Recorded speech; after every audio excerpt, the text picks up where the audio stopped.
Good morning dear शिक्षक साथियों। सक्षमता 4 के इस वीडियो में आप सभी का स्वागत है। और आज का जो क्लास है ये विज्ञान का है, जो सक्षमता 3 में पूछा गया है और पूरे एक्सप्लेनेशन के साथ मैं इसको बताऊंगा। और ये 1 to 5 का पूछा हुआ प्रश्न है, लेकिन सभी प्रश्न 9th 10th 8 9 10 से लिया गया है। कोई एक पार्टिकुलर आप किताब पढ़ेंगे तो प्रश्न आपका टोटल मैच नहीं करेगा, एक दो प्रश्न मैच करेगा। तो मैं पूरे किताबों का निचोड़ आप लोगों को पूरे एक्सप्लेनेशन के साथ, तुक्का के साथ चीज़ें बताते जाऊंगा ताकि आपका रिजल्ट आसानी से हो सके। देखिए, पहला ही प्रश्न आप देख रहे हैं, मायोपिया को किस नाम से जाना जाता है। सबसे पहले हम लोग देखेंगे, ये मायोपिया एक डिजीज़ का नाम है जो आँखों से जुड़ा हुआ है। और ये मायोपिया को हम लोग कहते हैं अल्प दृष्टि दोष या निकट दृष्टि दोष। निकट दृष्टि दोष। आखिर ये निकट दृष्टि दोष होता क्या है? तो सबसे पहले आप जान लीजिए, किसी भी वस्तु को देखने का कार्य हमारा आँख तो करता है, लेकिन प्रकाश की सहायता से। प्रकाश की किरण परावर्तित होकर हमारे आँखों पर पड़ती है और तब जाकर उस वस्तु को हम देख पाते हैं, जिस वस्तु से प्रकाश की किरण परावर्तित हो रही है। परावर्तन के कितने नियम? 2 नियम। अपवर्तन के कितने नियम? 2 नियम।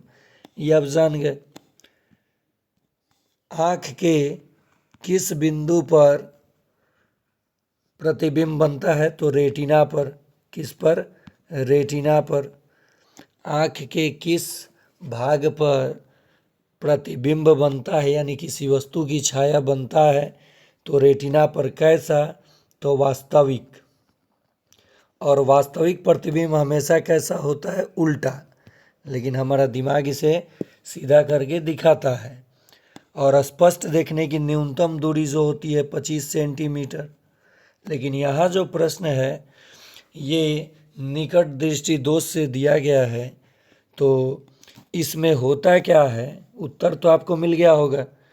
इसमें होगा कि दूर की वस्तु धुंधली दिखाई देगी, यानी नहीं दिखाई देगी, और पास की वस्तु दिखाई देगी। अब आप कहेंगे, सर आप कह रहे हैं निकट दृष्टि दोष, तो निकट का ना नहीं दिखना चाहिए। नहीं, ये उल्टा कंडीशन है। आपको दूर की वस्तु दिखाई नहीं देगी और नज़दीक की स्पष्ट दिखाई देगी। तो समझ जाइए कि आपको मायोपिया हुआ है, निकट दृष्टि दोष हुआ है। इसके निवारण के लिए 3 का 4, देखिए एक ट्रिक है, निकट। देखिए, दृष्टि दोष को दूर करने के लिए लेंस का हम लोग उपयोग करते हैं। और लेंस 2 प्रकार के होते हैं, उत्तल लेंस, अवतल लेंस। ये ध्यान दीजिएगा। तो मैंने कहा है 3 का 4, निकट में 3 वर्ड है, 4 वर्ड का कौन सा लेंस है? अवतल। देखिए, अवतल। तो 3 का 4, मान लीजिए निकट दृष्टि दोष को दूर करने के लिए किस लेंस के चश्मे की आवश्यकता होगी? तो निकट 3, तो 3 का 4 याद रखिएगा। तो देखिए, उत्तल में 3 वर्ड है, अवतल में 4 वर्ड है, 3 का 4। अवतल लेंस के चश्मे से इसका निवारण किया जाएगा। एक प्रश्न और पूछता है, नेत्रदान में आँख का कौन सा भाग दान किया जाता है? तो याद आप लोग रखेंगे कॉर्निया। क्या याद रखेंगे? कॉर्निया। चलिए दूसरा प्रश्न देखते हैं।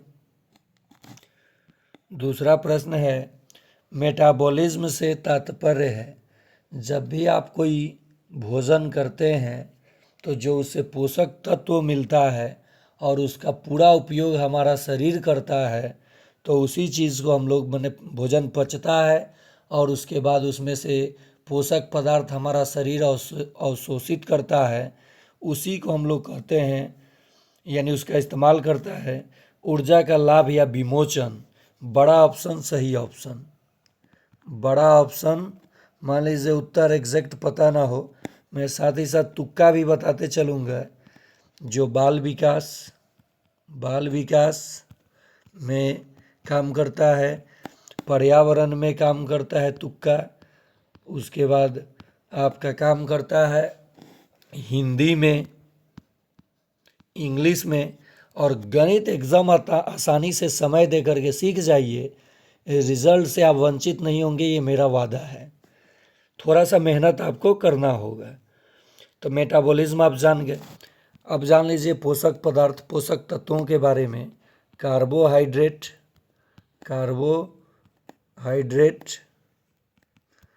और वसा, ये दोनों हमारे शरीर को क्या देते हैं? ऊर्जा देते हैं। ठीक है। प्रोटीन क्या करता है? प्रोटीन हमारे शरीर के विकास में सहायता प्रदान करता है। और रहा बात विटामिन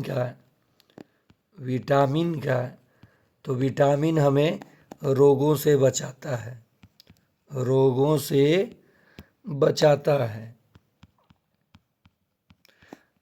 आप लोगों को बता दूं, विटामिन की कमी से डिजीजेज होती हैं। ए की कमी से रतौंधी, बी की कमी से बेरी, सी की कमी से स्कर्वी, डी की कमी से रिकेट्स, विटामिन ई की कमी से बांझपन, और विटामिन के की कमी से रक्त का थक्का जमना। ये पूछा था प्रश्न, रक्त का थक्का जमना।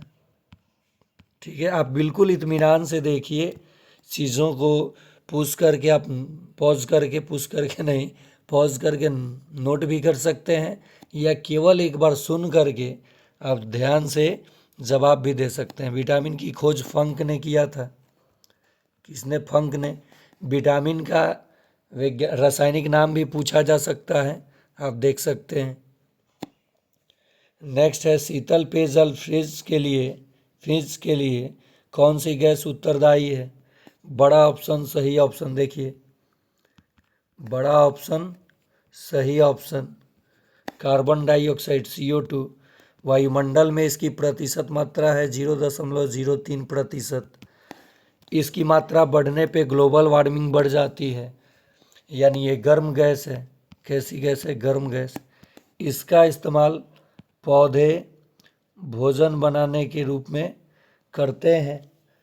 जल का, कार्बन डाइऑक्साइड का, सूर्य के प्रकाश का, और पत्तियों में क्लोरोफिल होता है, उसके सहायता से भोजन पौधे यानी पादप बनाते हैं, जिसे हम लोग स्वपोषी कहते हैं।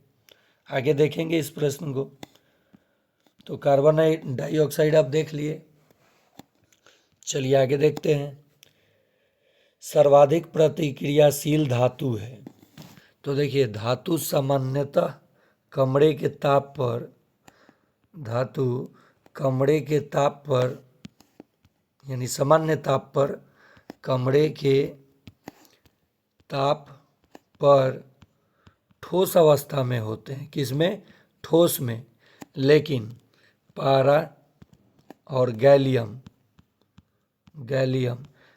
दो ऐसे धातु हैं जो तरल अवस्था में यानी द्रव अवस्था में रहते हैं। मैंने क्या कहा?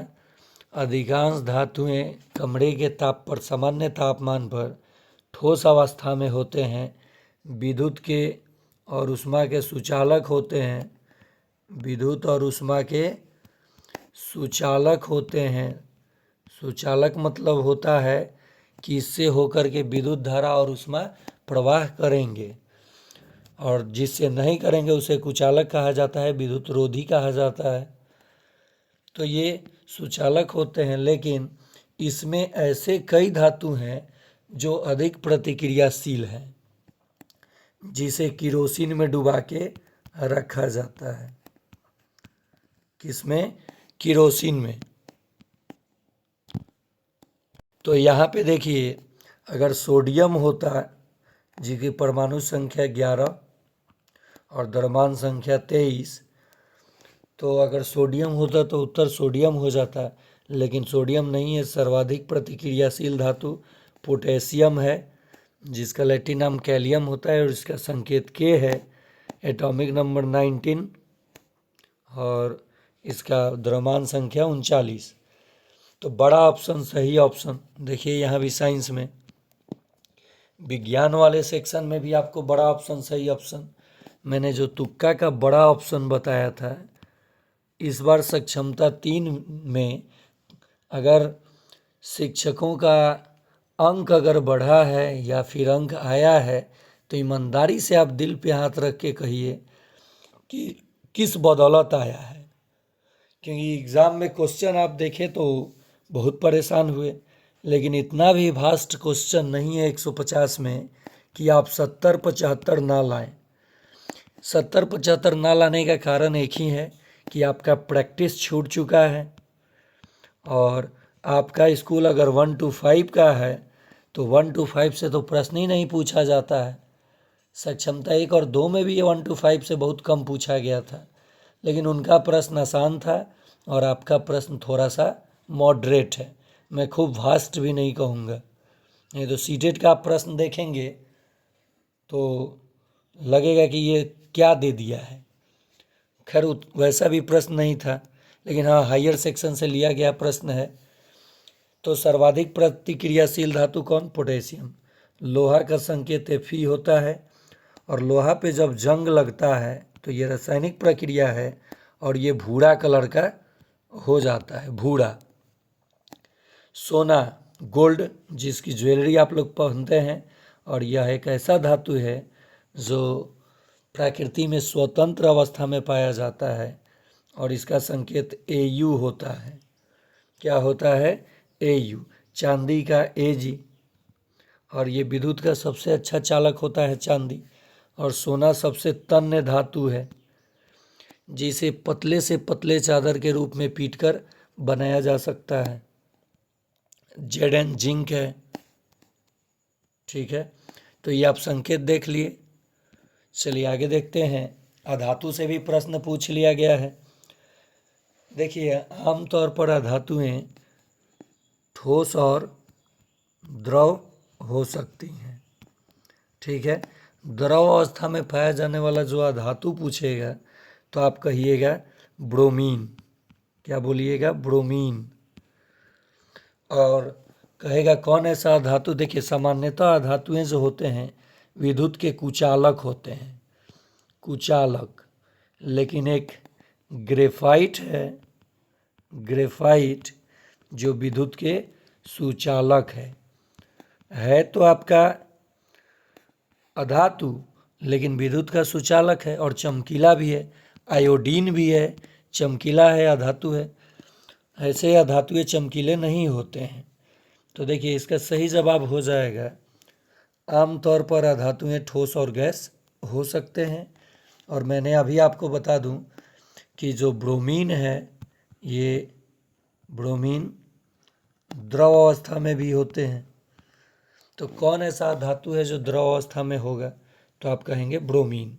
और कौन ऐसा धातु है जो द्रव यानी तरल अवस्था में होगा? धातु कहेगा तो पारा, अधातु कहेगा तो ब्रोमीन।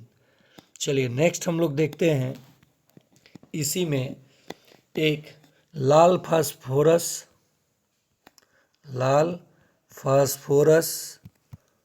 और एक होता है श्वेत फास्फोरस, अधातु है।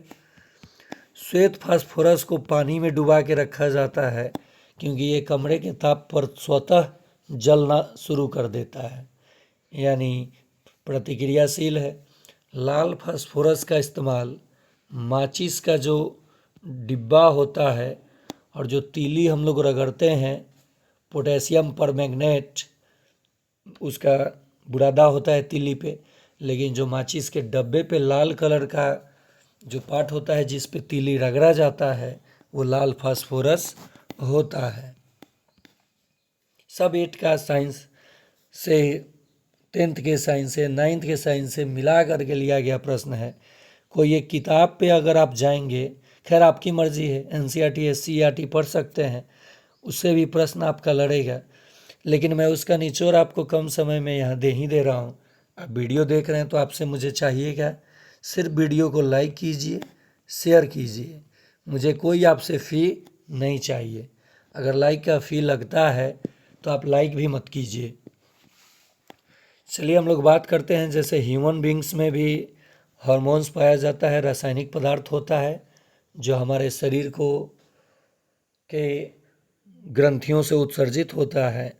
वैसे पादपों में भी, पादप मतलब पेड़ पौधे, तो निम्नलिखित में से कौन सा पादप हार्मोन नहीं है? तो देखिए, gibberellins, abscisic acid, auxin, ethylene, ये सब जो आपको दिख रहा है ये सब पादप हार्मोन है। लेकिन जो थायरॉक्सिन है, थायराइड ग्रंथि से निकलता है, और थायराइड नाम की बीमारी आप जानते होंगे, ये पादप हार्मोन नहीं है, मानव हार्मोन है यानी ह्यूमन हार्मोन्स है। चलिए आगे देखते हैं, निम्नलिखित में कौन सा तत्व सबसे पहले खोजा गया था? तो देखिए, मानव ने सर्वप्रथम तांबा को खोजा था, कॉपर को खोजा था। तो आप क्या कहेंगे? तांबा। आगे देखते हैं, पौधे अपना भोजन किसकी सहायता से बनाते हैं? चलिए यहाँ पे थोड़ा सा एक्सप्लेन कर दूं। बहुत सारे शिक्षक कंफ्यूज थे कि सर कार्बन डाइऑक्साइड भी होना चाहिए था। मैंने क्या कहा कि पौधे अपना भोजन CO2 प्लस H2O जल लिए मिट्टी से, और सनलाइट लिए, सूर्य का प्रकाश, और पत्तियों का जो हरा रंग होता है वो क्लोरोफिल के कारण होता है। तो क्लोरोफिल, तो ये सब कच्ची सामग्रियाँ हो गई, उत्पाद हो गए। क्या हो गए? उत्पाद, क्योंकि ये भाग ले रहे हैं। कौन कौन? कार्बन डाइऑक्साइड, जल, सूर्य का प्रकाश, क्लोरोफिल, जो पत्तियों में पाया जाता है। तो ये C6H12O6 plus plus oxygen gas से निष्कासित करेंगे और ATP के रूप में ऊर्जा संचित होगा।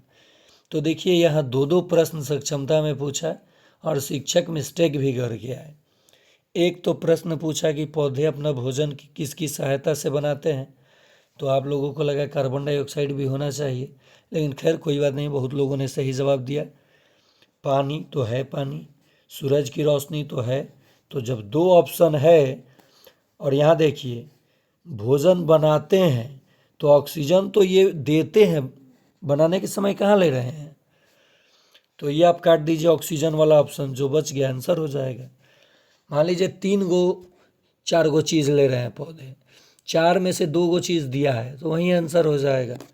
और एक जो प्रश्न दिया था कि पौधे जब भोजन बनाते हैं तो ऊर्जा के रूप में क्या संचित करते हैं, तो ग्लूकोज। क्या हो जाएगा? ग्लूकोज।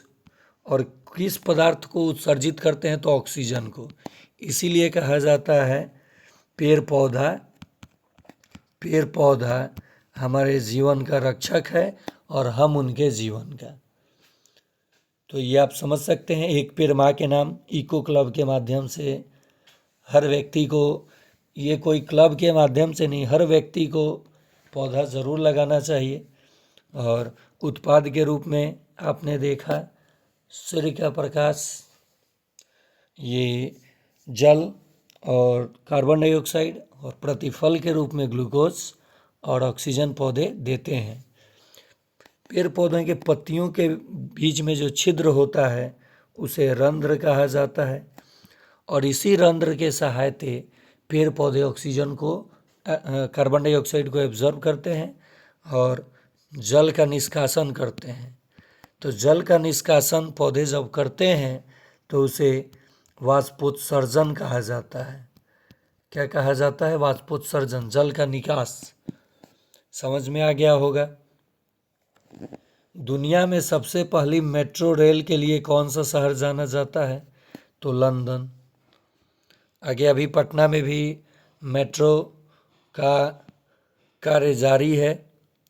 रात में बाघ हमसे कितना गुना देख सकता है, ये पर्यावरण का कुछ प्रश्न है, पर्यावरण का। तो यहाँ भी 2-4 अधिक प्रश्न आप लोग देखेंगे। तो बाघ हमसे 6 गुना ज़्यादा देखता है, और बाघ अपने मूँछों की सहायता से ये शिकार की पहचान कर लेता है। नेक्स्ट मैं बात करूं मच्छरों की। मच्छर आपके पसीने के या पैर के सुगंध से पता कर लेता है कि आप तीसरे मंजिल पे हैं कि चौथे मंजिल पे, और पहुंच करके आपको किस कर लेता है, मतलब आपके खून चूसने लगता है। तो मच्छर की भी अपनी क्वालिटी है, आपके शरीर के सुगंध को सूंघ लेता है। स्मेलिंग पावर उसकी तगड़ा है, अगर भगवान उसमें थोड़ा शक्ति दे देते तो उठा करके आपको लेके चला जाता सब। और आजकल तो बहुत ज़्यादा लग रहे हैं ये। क्यों होते हैं?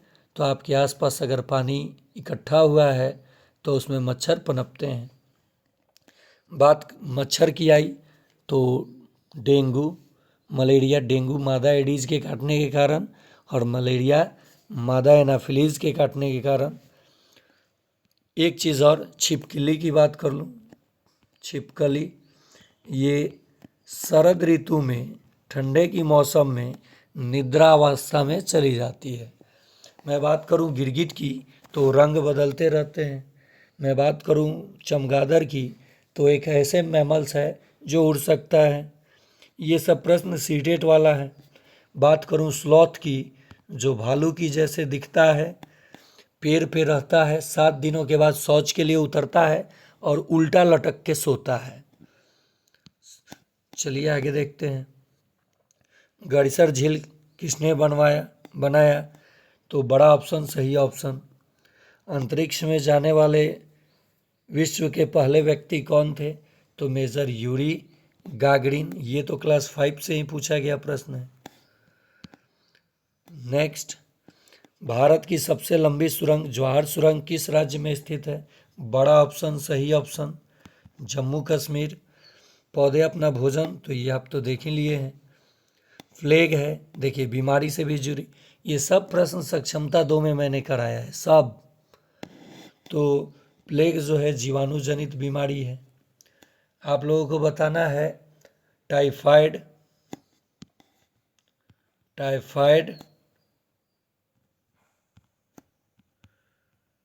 कैसा बीमारी है। आपको बताना है मलेरिया का कारण क्या है। तो ये प्रश्न रहा आप लोगों के लिए होमवर्क के रूप में।